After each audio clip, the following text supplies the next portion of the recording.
Court rules in Bushiri's favor ahead of #Fake Prophets Must Fall March. Controversial prophet Shepherd Bushiri scored a legal victory on Tuesday when the Gauteng High Court, in Pretoria, ruled in his favor that the organisers of Wednesday March by victims of false prophets may not defame him during the rally. They may not refer to him in defamatory terms on their posters during the event to be held in Johannesburg.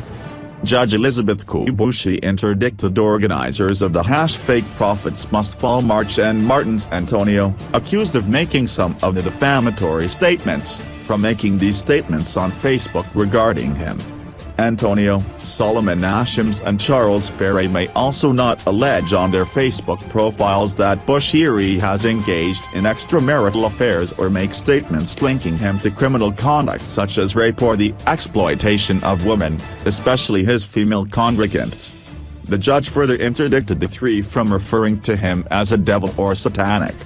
She, however, refrained from ruling that they had to apologize to him, as asked by him in his application.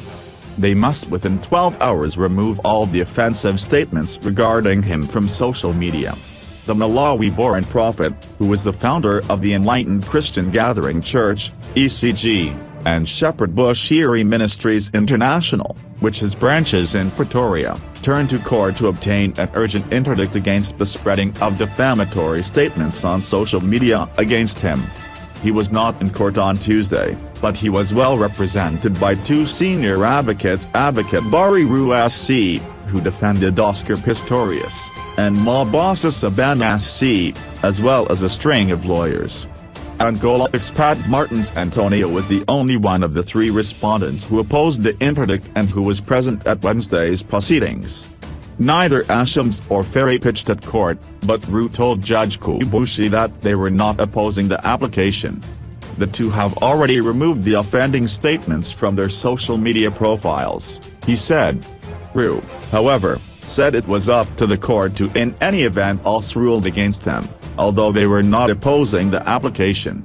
We fully understand freedom of speech, but our constitution does not encourage unlawful conduct, Ru argued.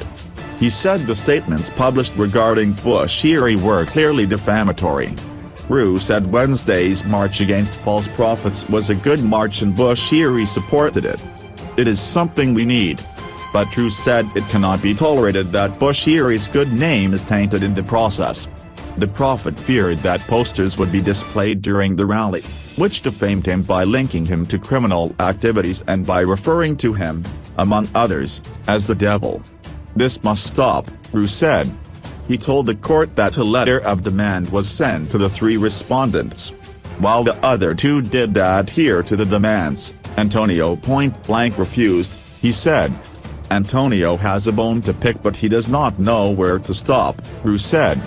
It was clear that no love was lost between the two, as Bushiri had earlier prophesied Antonio's wife and made certain pronouncements regarding him, which led to the breakup of their marriage. Ru said Antonio was the author of the offending pamphlet, but Antonio's advocate vehemently denied this. He blamed others, including the other two respondents, for the creation of the posters and the offending words.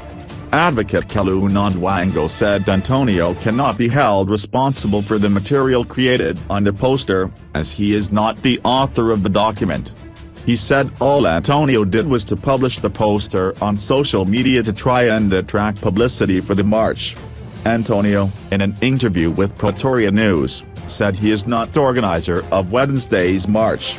He was simply invited as one of victims who suffered under the accusations of the prophet. He blamed Bushiri for his divorce and said he tried to meet with him to talk things over, but Bushiri wanted to charge him R700 for the meeting.